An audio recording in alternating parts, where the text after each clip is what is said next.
The girl I was in a long-distance relationship with for 4 years, the girl who I was so sure would be my endgame, ended up making me lose everything. She had been cheating on me with someone at her school, a secret she kept tucked away across state lines. After a 6-hour Greyhound bus ride to her off-campus apartment, I saw more than just her. I saw him too. We'd known each other for almost 20 years and had been together for 4. Before I got on that bus, I never imagined a cliche like this could happen to me. The other guy was dressed expensively. The way they were touching made it impossible for me to even lie to myself. My girlfriend, Chloe, was laughing, not resisting his touch in the slightest. She was acting just like she used to with me, countless times before. I heard her bright, charming voice. "It's my birthday today. Will you stay the night with me?" Already getting impatient, the guy chuckled, playfully tapping her nose. "In that case, I'd better stock up on some good food to keep you company." "Don't worry about it," Chloe said, grabbing his arm and pulling him quickly toward the stairs. "He left some stuff at my place." A single pronoun to sum up my entire existence. The guy was clearly in on it. He even seemed to find a sweet, thrilling part of their game. The sound of their apartment door slamming shut was punctuated by the thud of the cake box hitting the pavement. A sharp pain shot through my chest as I stared, helpless, at the mess on the ground. Yes, today was Chloe's birthday. Just a few days ago, she'd been complaining, asking why I couldn't just take a day off to be with her for her one special day of the year. Back then, I was completely lost in the sweet fantasy of surprising her. I'd saved up my work-study money and cash from my summer job for 3 months to buy her a designer bag she'd been eyeing for ages. Then I traveled all this way to see her. Before she got out of class, I'd gone to her apartment to set everything up. I cleaned, did her laundry, and cooked. I had a whole dinner spread ready, a bottle of Prosecco chilled, soft music playing in the bedroom, and rose petals scattered on the floor. I imagined us having a perfect candlelight dinner. When I was picking up the cake from the bakery around the corner, I was still picturing the look of pure joy on her face. In the span of a single moment, my surprise turned into horror. A suffocating wave of despair washed over me. Chloe was the love of my life. Our families were old friends. We were childhood sweethearts. My parents divorced when I was little, and the other kids at school would bully me for it. They'd make faces, throw my books, and taunt me for not having a dad, calling me a bastard. Only Chloe would take my hand in front of everyone, ignoring their stares. "You have dads, but you have no manners."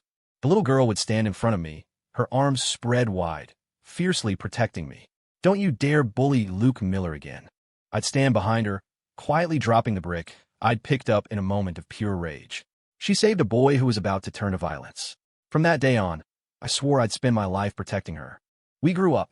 She blossomed into a beautiful, charming young woman. My voice dropped, I shot up in height, and my shoulders broadened. Girls started slipping me notes, but Chloe threw every single one in the trash. She'd pout and say, "Luke, you're too young to be dating. I'll tell your mom." I wasn't going to say yes. I'd protest, completely innocent. "It doesn't matter. You have to keep your distance from other girls." From that day on, she stuck to me like glue. In the prime of my teenage years, I'd ride my bike every day with her perched on the back, shuttling between school and home. Our friends all called her Luke's girl. She just smiled shyly, never denying it. I used to tease her. "Chloe, you're a girl too.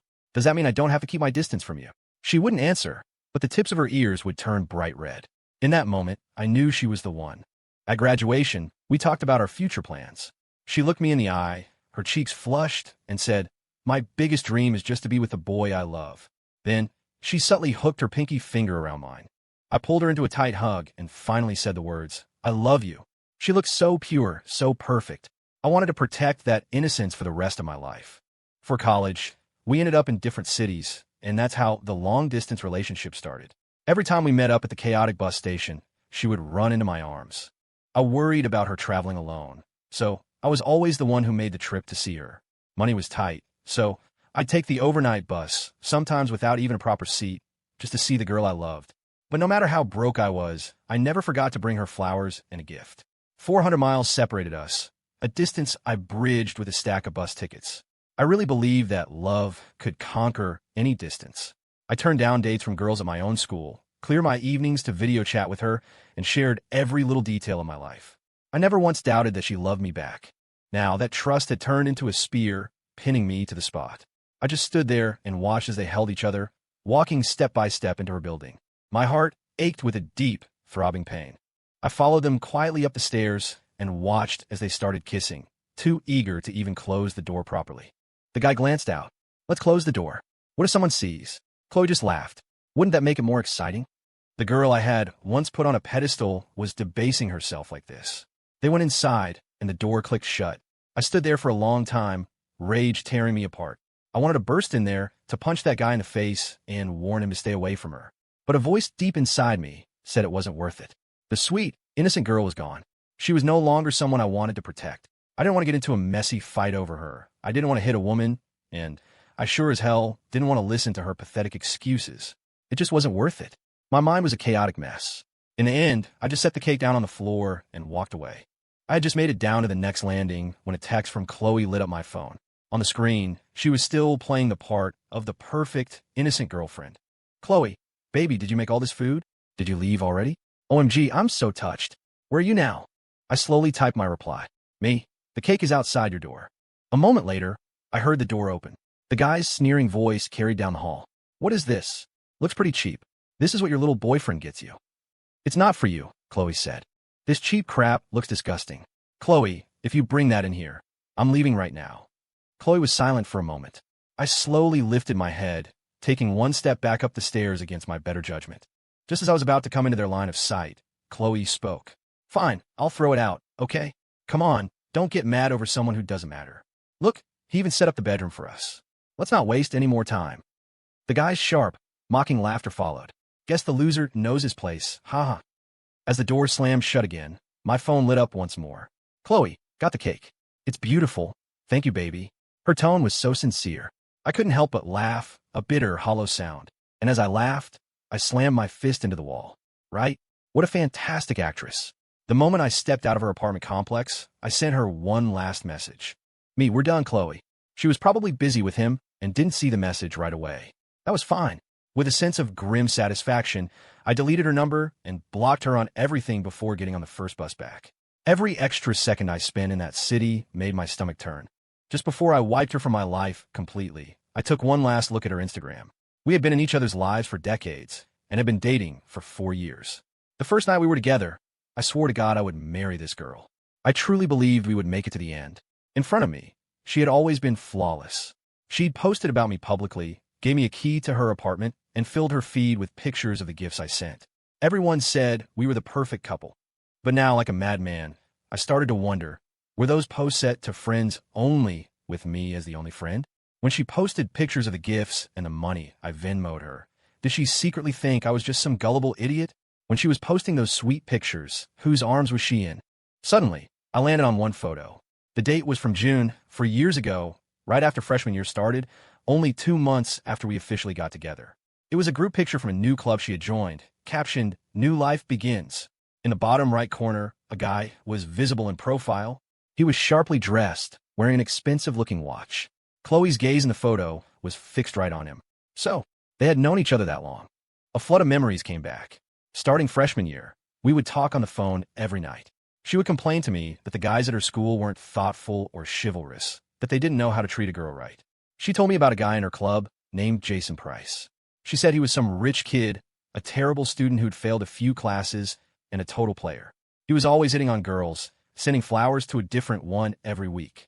She said it was obvious he was just messing around. Her tone, when she said it, was tinged with something sour. I scrolled faster, finding more and more clues hidden in plain sight. A picture from one of her classes showed the edge of a notebook next to hers. The handwriting was heavy, masculine. He had been sitting right next to her, keeping her company in class. A post from a dinner party was geotagged at a romantic restaurant, the table loaded with food for two. The joke was on me. She'd paid for it that day using the Venmo I'd sent her for groceries. A photo of her out shopping was taken in front of a men's sneaker store. Her friends in the comments all assumed she was picking out a gift for me. I wonder whose feet those sneakers are on now. So many clues. Because we were long distance, they could enjoy their affair without a care in the world, feeling completely justified. I couldn't even remember when her opinion of him started to change. Was it when she started forgetting our nightly video calls? When her texts became slower and shorter? Or when she started telling me she was going to bed before 8 p.m.? I didn't know. At the time, I just thought we were getting more comfortable with each other, that the novelty was wearing off and we didn't need to talk as much. She would tell me how annoying it was that girls would practically drool over Jason. I'd casually replied, "It doesn't matter if his family has money or not. stringing along that many girls at once is wrong. You should probably stay away from him. She was quiet on the other end of the line for a long time before finally saying, "Of course. I'd never be like them. I'm not that materialistic." What a perfect performance. I was so afraid of my girl feeling neglected that I kept a steady stream of flowers, coffee, and takeout deliveries coming her way. One day, she posted a picture of the flowers I sent her on Instagram. In the caption, which read, "Best boyfriend in the world," I now noticed the edge of a man's watch in the corner of the photo. You couldn't see it unless you were looking for it. I had done nothing wrong by her, but I never imagined she would so willingly offer herself up to be played with. All those sleepless nights I spent worrying about her, all those days I spent staring at the calendar, counting down until I could see her again. She had been gift wrapping herself for someone else, having the time of her life. So what was I? What were we?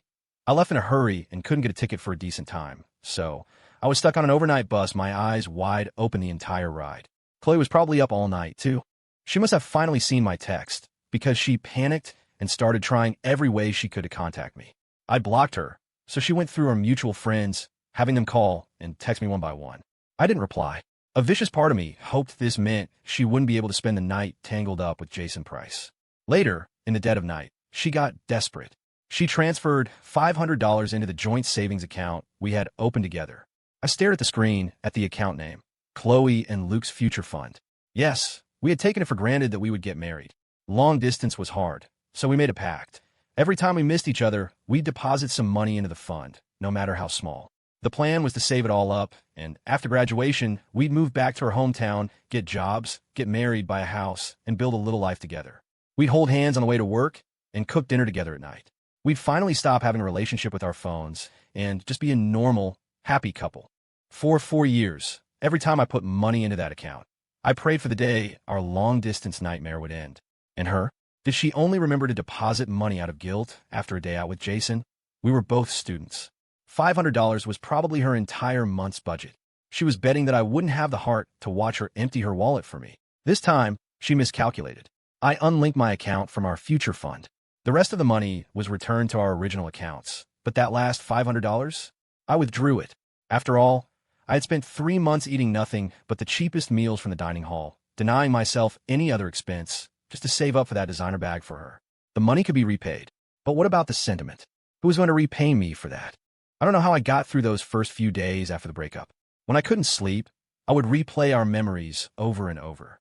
If this hadn't happened, would I have been kept in the dark forever? Would we have stayed in love, gotten married, and spent the rest of our lives together? Her affair would have just been a forgotten footnote. I might have gone to my grave, never knowing about her betrayal. The thought made me sick to my stomach. I was angry, I was heartbroken, and I wanted so badly to unblock her and scream at her, to demand to know why she did it, to ask her if she felt any remorse at all. But the line she drew down the middle of our third-grade desks was real. The little girl who stood up for me was real. The flutter of first love was real, and the effort I poured into our relationship was real. The boy who had loved Chloe Fisher since he was 18 was blameless. He had done nothing wrong. I didn't want confrontation or anger, let alone try to win back a cheater. I just wanted to give the last 4 years of my life a dignified ending. She was tainted now, and I didn't want her filth in my life anymore. Time would heal everything. But some people just don't understand the meaning of dignity. It was a week later when Chloe showed up at my campus. I had actually been trying hard to move on, but I was sleeping terribly and looked like hell. Everyone could tell I was in a bad way. That day, a freshman girl named Lindsay gave me a box of homemade cookies. "I don't know if you'll like them," she said nervously, "but I hope they make you feel a little better." "Thanks," I said, genuinely touched. Lindsay had made it clear she had a crush on me more than once. I had politely turned her down every time. Even though Chloe and I were over, I wasn't in any state to start a new relationship. After I said goodbye to her, I had only walked a few steps when I saw Chloe. She was standing there, holding 2 cups of bubble tea, glaring at me. She looked exhausted. Her skin was pale, and she had massive dark circles under her eyes. She looked pitiful. It was hard to say which of us looked worse. Chloe stormed over to me, her voice trembling with emotion. "Did you break up with me for her?" she accused, pointing a finger at me with a look of pure agony. "Luke, how could you? After all these years, you're flirting with other women at school? Do you even have a heart?" I was silent for a moment before saying, word by word, "We broke up. It's none of your business." "Luke," she shrieked, her voice rising in disbelief. "What is wrong with you?" Seeing her unravel, I couldn't help but let out a cold laugh. Fine, I said. We don't have to be broken up. But first, answer one question for me, Chloe. The birthday cake I got you. What flavor was it? I watched as her eyes darted away. She tried to cover her guilt with annoyance. I don't remember. What's your point? Are you seriously breaking up with me over a cake? Is that it? She shoved a bubble tea at me. Look how good I am to you. I even brought you a drink. Don't be ungrateful. You had the nerve to mention breaking up. You'd better make this up to me. She was so incredibly self-righteous. For 4 years, and she still didn't know I never drink bubble tea from that chain. She only remembered Jason's preferences. I was still smiling. Then my smile vanished. I snatched the drink from her hand and slammed it onto the ground. Bubble tea splattered everywhere. Chloe screamed and jumped back. I'll tell you, I said, my eyes locked on hers. The cake that ended up in the trash was mango mousse. Your favorite. And it wasn't some cheap cake. It was the most expensive one they had. Chloe, I want to ask you something too. What did I ever do to you that was so wrong you had to do this to me? As my last word hung in the air, the color drained from her face. What do you mean? Her lips trembled. That day, you saw it. When you were in bed with Jason Price, I said softly, did you ever stop to think about how long we'd been together? You're the one without a heart, Chloe. Her panic was visible. She reached out to hug me, to try her old tricks, but I shoved her away. Luke, listen to me. She grabbed my hands, frantic. How much did you see? It's not what you think. I just made a mistake. I don't have feelings for him. I was just looking for a little excitement. Excitement. I repeated, looking at her like she was garbage. Why are you the only one who got to look for excitement? Why couldn't you resist? Do you think other girls haven't hit on me? Do you think I don't get lonely sometimes? I yelled, my voice raw. You used to throw away the notes other girls gave me. Why are you so easy on yourself now? A mistake?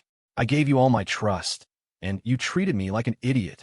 Chloe was speechless, her face a mask of pain.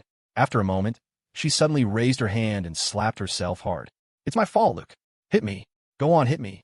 She grabbed my hand and tried to force it toward her own face. I yanked my arm away and watched coldly as she stumbled and fell to the ground.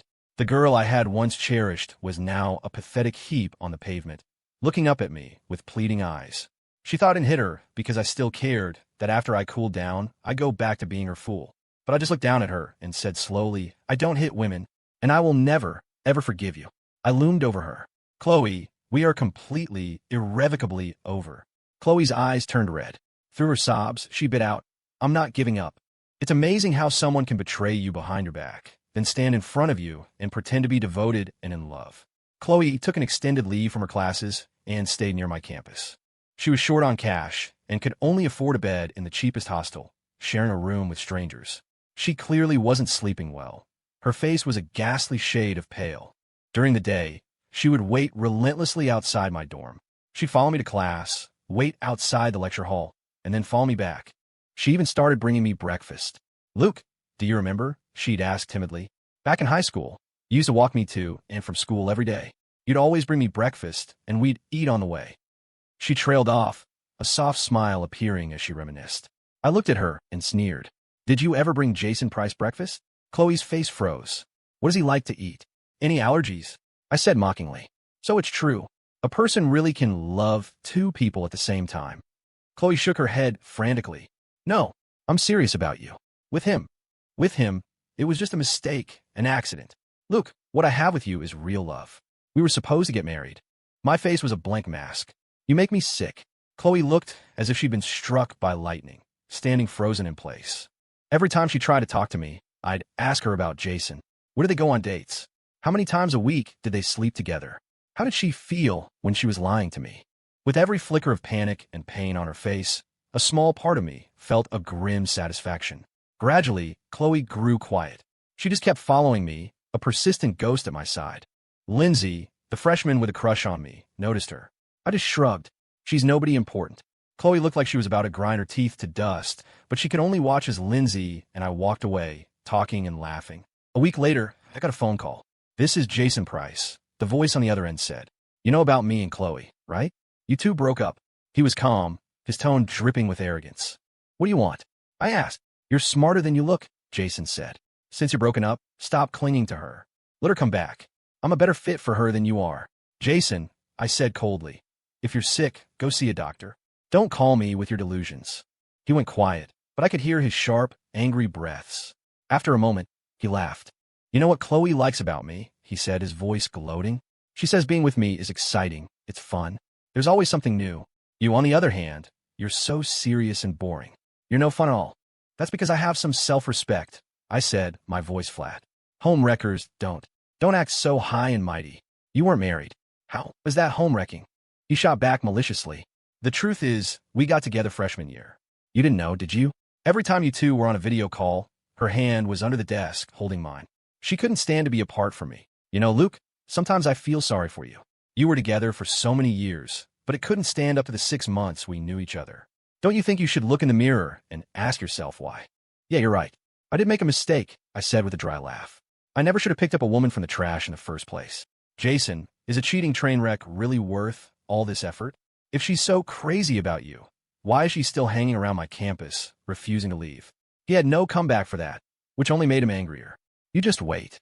I'll make Chloe give up on you. In that case, I said blandly, thanks in advance for taking out the trash. With that, I hung up. I had no interest in arguing with him.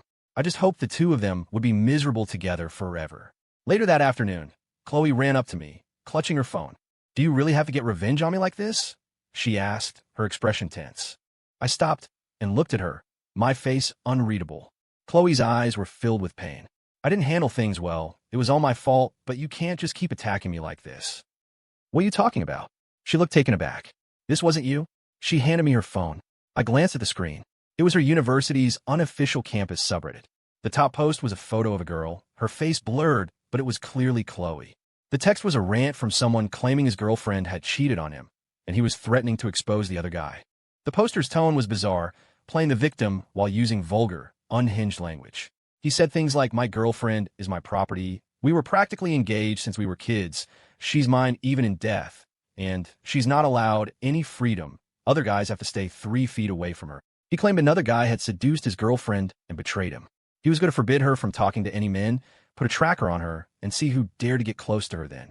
He even wrote that he was going to use his girlfriend's money to take other girls out, asking who would be his ATM now that she was gone.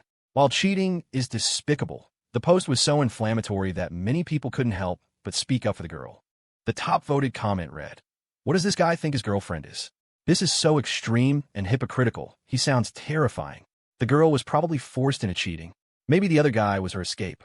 I stared at the screen for a long time, then looked up at Chloe. You think I wrote this? Well, Chloe said quietly, you did take my money. How does time warp a person into something so unrecognizable? The innocent, kind-hearted girl who had once benefited from my kindness was now turning on me, suggesting I had no right to take her money. When she was begging me for a designer bag, did she ever think that maybe she shouldn't be asking her student boyfriend for something like that? I didn't know her anything. Before I could say anything, her phone rang. The caller ID was Jason Price. She snatched the phone out of my hand. Hello. Her voice was urgent. How are you? Don't worry, no one will find out it's us. I won't let you be exposed. They comforted each other, their conversation like a series of needles pricking my heart. After she hung up, she looked at me hesitantly. Look, back at my school. He needs me more than you do right now. I looked at her and said a single word. Go. We already broke up. I added, where you go is none of my business. You're just saying that because you're angry, Chloe said, frowning impatiently. You know I only love you, so why do this? We have so much history. Can you please stop throwing the word break up around? Look, I'll come find you later, and we can talk this out properly. With that, she rushed off.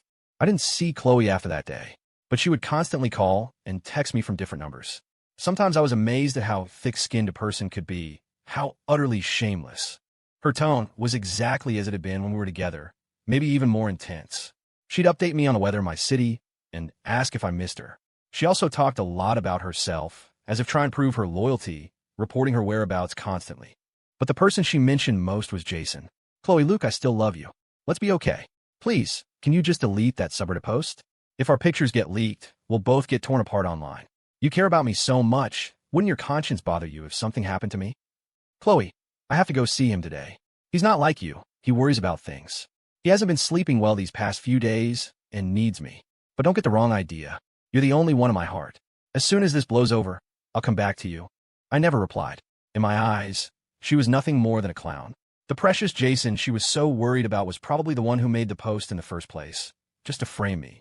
I couldn't be bothered to deal with it. I focused on my classes and my studies. In fact, with Lindsay's company lately, I was slowly starting to heal. I had more important things to do and more important people to care about. There was no need to waste my time on trash. But some people just love to stick their face out and ask to be slapped. Jason was thoroughly enjoying slandering me from behind screen, imagining how much it was hurting me.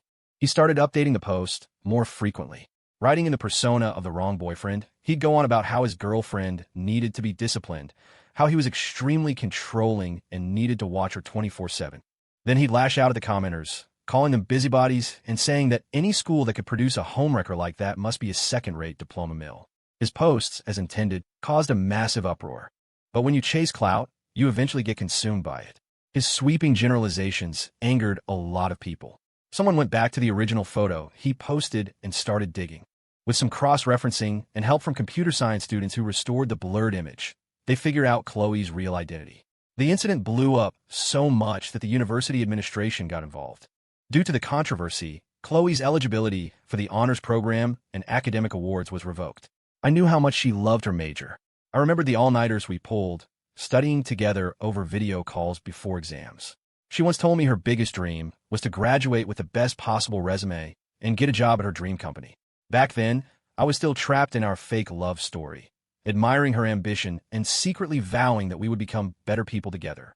Now, her dream was about to be shattered. I was the first to applaud. But Chloe, blind and foolish, called me the second she found out, screaming her head off. "Look, do you hate me that much? Are you really that vicious?" she shrieked in a phone. "This is about our relationship. Why are you trying to ruin my future? After more than a decade together, the second something doesn't go your way, you decide to destroy me. Is that it?" "Chloe," I said, each word deliberate, "you brought this on yourself." Her anger intensified, and she started spewing venom. "Luke, you really are the product of a broken home. No wonder you have no class. You never had a father to teach you any." After she said that, we both fell silent. My mind went blank, and for a fleeting moment, I remembered the little girl who stood up for me all those years ago. What did she say back then? She said, "Look, don't listen to them. You're the best in my eyes. How things change. How fickle the human heart is." My silence seemed to unnerve her. She stammered, "I didn't mean it like that. It's just that you've gone too far." "But Chloe," I said, my voice dangerously calm, "my parents have been divorced since I was 10. This isn't new information. You didn't just meet me yesterday, right? Back then, you said the kids who insulted me had no manners. So what about now? Between the two of us, who's the one who really changed?" Only a long, heavy silence answered me. After a moment, I heard a man's voice in the background. It was Jason, fanning the flames. "Is he really going to keep this up? Chloe, what are you going to do? What if more people find out and we get doxxed?" Chloe's voice suddenly turned sharp and commanding. "Luke, I'm warning you. You'd better delete that post immediately. If you don't, I'll expose you too." She was terrified of being publicly shamed, yet here she was using that very threat against me.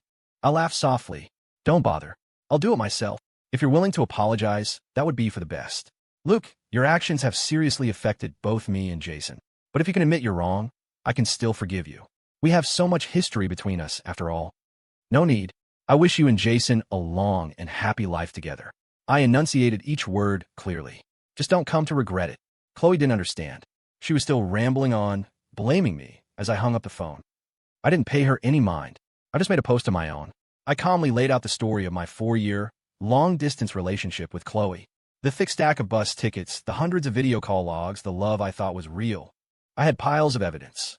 While I loved her, I gave her my all. My conscience is clear.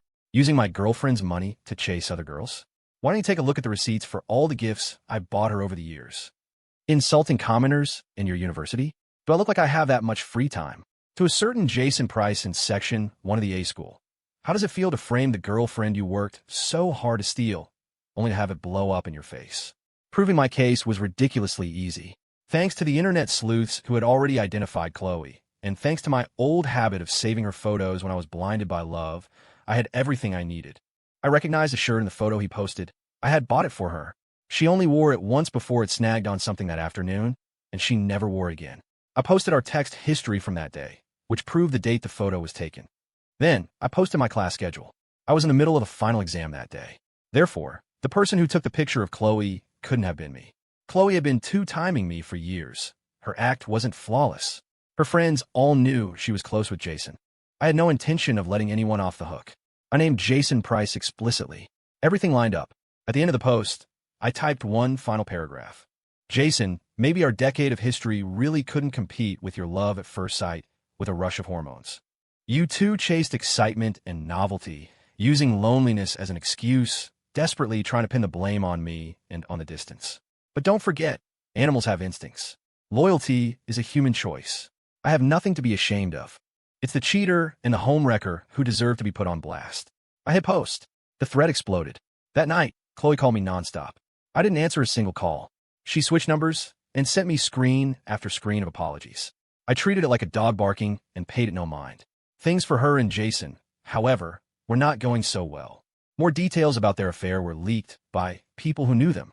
It turned out Jason was a fake rich kid. His family owned a flower shop. Someone saw them get into a huge fight, almost coming to blows before being broken up. A college campus is a small world.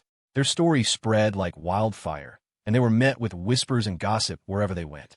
They were ostracized, mocked, and couldn't show their faces anywhere. Jason, especially, after his lies about being rich and his self-sabotaging scheme were exposed, Chloe's feelings for him turned to pure hatred. She started telling everyone that she was a victim, too. But in matters of the heart, it takes two to tango. How could she, the one who was cheating, be innocent? The two lovebirds who had once sought thrills in bed together finally scattered when faced with real trouble, turning on each other with bitter resentment. I heard that the girls Jason had scammed before all came forward to hold him accountable. He didn't even last the rest of the semester before quietly taking a leave of absence. Chloe, however, stuck it out and finished her degree. But the scandal had taken a severe toll on her. She failed nearly all of her final classes, making it almost impossible to find a decent job. All those years of diligent studying to get to this point. How could she possibly cope with such a fall from grace? My mom told me she's living at home now, mooching off her parents, growing more withdrawn and listless by the day. She's basically given up on life. I just smiled. What did any of that have to do with me? Later, Chloe's mom, Mrs. Fisher, called me once. "Luke, is there really no chance for you two to get back together?" she pleaded. "You grew up together. Can you really bear to see her like this? Have you forgotten all those times you came over for dinner when you were little? You promised you would marry her, that you'd take good care of our Chloe." I wasn't falling for the guilt trip. "Mrs. Fisher," I said politely, "I will always be grateful for how you looked after me as a kid, but she was the one who chose to cheat. That has nothing to do with me." The moment the words left my mouth, I heard a pained sob from the other end of the line. It was Chloe. Mrs. Fisher started yelling at her in the background. "Can't you have some self-respect? Why did you have to go?" And the call was abruptly disconnected. I let out a genuine sigh of relief. Thinking about it now, we were so close to graduating, so close to ending the long-distance part of our relationship. She could have had a happy relationship and a bright future. Everything was within her grasp, and I came so close to marrying into a disaster. Luckily, I cut my losses in time and got away from her. I suppose I'll never see that innocent, kind-hearted girl who used to hold my hand again. But I don't regret it.